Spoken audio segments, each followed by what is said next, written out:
Assalamualaikum warahmatullahi wabarakatuh. Nama Amanda Devi Puspitasari, NPM 2001072001, Program Studi Tadris IPS Kelas A, Semester 2, Mata Kuliah Teknologi Informasi dan Komunikasi. Di sini saya akan mempresentasikan Central Processing Unit atau CPU. A. Pengertian CPU. Central Processing Unit atau CPU adalah perangkat keras komputer yang memahami dan melaksanakan perintah dan data dari perangkat lunak. Istilah lain dari CPU, prosesor atau prosesor, sering digunakan untuk merujuk ke CPU. Mikroprosesor adalah CPU yang diproduksi dalam sirkuit terpadu. Sejak pertengahan 1970-an, satu mikroprosesor sirkuit terpadu telah umum digunakan dan menjadi aspek penting dalam pelaksanaan CPU. B. Komponen CPU. Berikut ini terdapat beberapa komponen CPU terdiri atas 1. Unit kontrol. Unit kontrol yang mengatur jalannya program. Komponen ini tentu ada di semua CPU. CPU bertugas mengontrol komputer sehingga sinkronisasi yang terjadi antara komponen bekerja dalam menjalankan fungsi operasi. Termasuk tanggung jawab unit kontrol ialah mengambil perintah, instruksi dari memori utama dan menentukan jenis instruksi. Jika ada instruksi untuk aritmatika atau perbandingan logika, unit kontrol akan mengirim instruksi ke ALU. Hasil pengolahan data dibawa oleh unit kendali ke memori utama untuk disimpan, dan waktu akan disajikan ke alat output. Dengan demikian, tugas dari unit kendali ini adalah 1. Mengatur dan mengontrol alat input atau masukan dan output atau keluaran. 2. Mengambil instruksi dari memori utama. 3. Mengambil data dari memori utama atau jika diperlukan untuk diproses. 4. Mengirim instruksi ke ALU bila ada perhitungan aritmatika dan perbandingan logika, lalu mengawasi kerja dari ALU. 5. Menyimpan hasil proses ke memori utama. 2. Register. Register adalah perangkat penyimpanan kecil yang memiliki akses kecepatan yang cukup tinggi, yang digunakan untuk menyimpan data dan atau instruksi yang sedang diproses. Memori ini bersifat sementara, biasanya digunakan untuk menyimpan data saat diolah atau data untuk diproses lebih lanjut. Dengan analogi, register ini dapat diibaratkan sebagai memori dalam otak ketika kita melakukan pengolahan manual, sehingga otak dapat diibaratkan sebagai CPU yang berisi kenangan, unit kontrol yang mengatur semua aktivitas tubuh dan memiliki tempat untuk melakukan perhitungan dan perbandingan logika.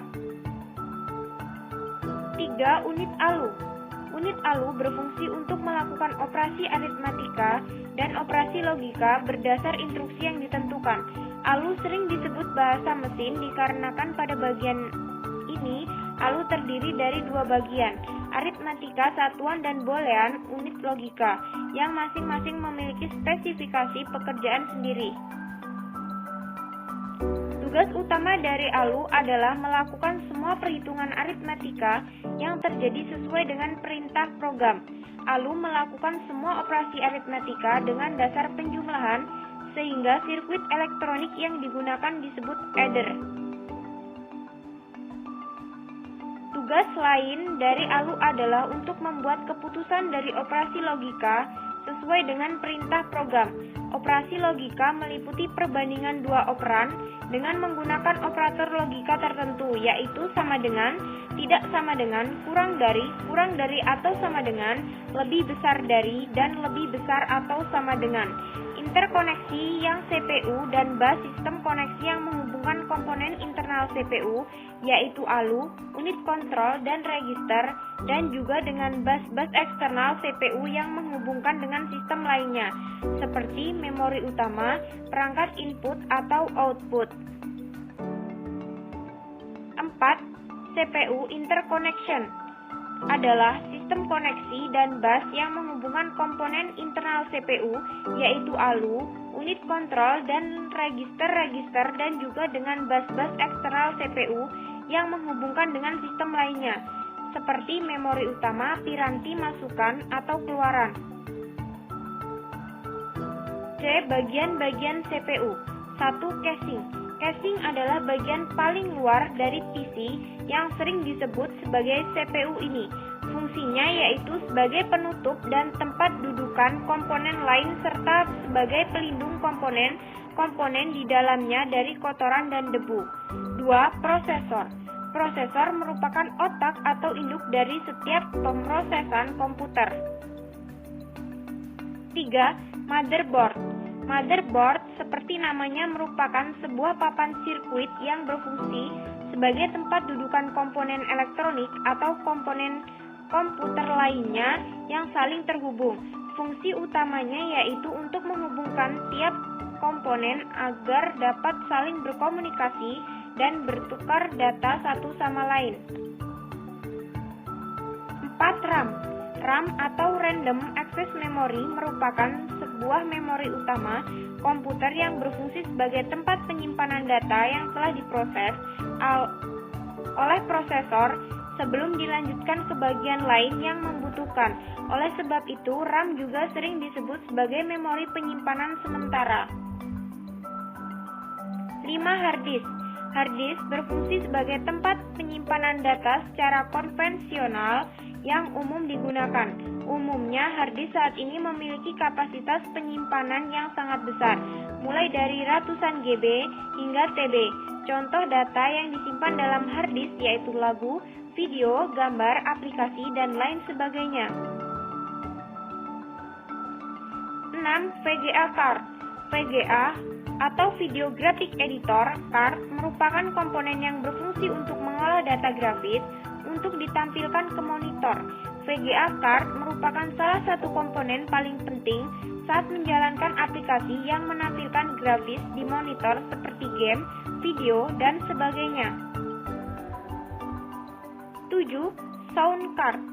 Sound card berfungsi untuk mengolah data berupa audio atau suara dari ke perangkat keras yang terkait seperti speaker dan mic. 8. Optical disk drive. Optical disk drive atau lebih sering disebut dengan CD atau DVD-ROM saja merupakan komponen yang berfungsi untuk membaca dan menulis pada piringan CD atau DVD. 9. Power supply. Power supply berfungsi untuk meneruskan atau mengalirkan listrik ke setiap komponen komputer agar dapat beroperasi. D. Fungsi CPU. Fungsi CPU seperti kalkulator hanya jauh lebih kuat pengolahan daya CPU. Fungsi utama dari CPU adalah melakukan operasi aritmatika dan logika pada data yang diambil dari memori atau dari informasi yang dimasukkan melalui beberapa perangkat keras seperti keyboard, scanner, tuas kontrol, dan mouse. CPU dikontrol menggunakan sekumpulan instruksi perangkat lunak komputer.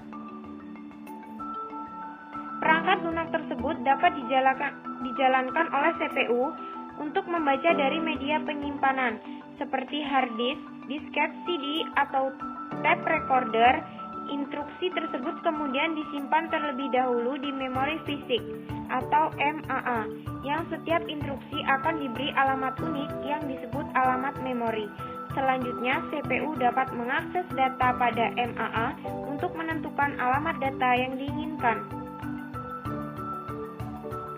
Ketika program dieksekusi, data mengalir dari RAM ke sebuah unit yang disebut dengan bus, yang menghubungkan CPU dengan MAA. Data tersebut kemudian diterjemahkan menggunakan proses yang disebut sebagai unit pendecoder instruksi yang bisa menerjemahkan instruksi. Data kemudian pergi ke aritmatika dan logika unit atau ALU yang melakukan kalkulasi dan perbandingan. Data dapat disimpan sementara oleh ALU dalam sebuah lokasi memori yang disebut register yang dapat diambil dengan cepat untuk diolah. ALU dapat melakukan operasi tertentu termasuk penambahan, perkalian, pengurangan, pengujian kondisi data dalam register untuk mengirimkan hasil pengolahan kembali ke memori fisik, media penyimpan, atau mendaftar jika akan memproses pengolahan lagi. Selama proses ini terjadi, sebuah unit dalam CPU yang disebut program counter akan memantau instruksi berhasil dieksekusi sehingga instruksi dapat dieksekusi dengan urutan yang benar dan tepat. Cara kerja CPU. Ketika data atau instruksi dimasukkan ke processing perangkat, pertama kali ditempatkan pada MAA atau melalui input stroke. Jika dalam bentuk instruksi disimpan oleh kontrol unit di program stroke yang tetapi merupakan bentuk data yang disimpan dalam working stroke. Jika register siap untuk menerima pelaksanaan pekerjaan, maka kontrol unit akan mengambil instruksi dari program stroke untuk ditampung ke instruction register, sedangkan alamat memori yang berisi instruksi yang disimpan dalam program counter, sedangkan data diambil oleh kontrol unit kerja stroke untuk ditampung di register tujuan umum atau dalam hal ini di operan daftar. Jika pengerjaan yang dilakukan oleh instruksi yang aritmatika dan logika, ALU akan mengambil alih operasi yang harus dilakukan berdasarkan set instruksi. Hasilnya disimpan dalam akumulator. Jika hasil pengolahan telah selesai, maka kontrol unit akan mengambil hasil pengolahan di akumulator untuk ditampung kembali ke working stroke. Jika pembangunan secara keseluruhan telah selesai, maka kontrol unit akan mengambil pengolahan kerja penyimpanan untuk ditampung ke output stroke. Kemudian nanti output stroke hasil pengolahan akan ditampilkan ke perangkat output. Itulah presentasi dari saya. Mohon maaf bila terjadi kesalahan. Semoga bermanfaat. Terima kasih. Wassalamualaikum warahmatullahi wabarakatuh.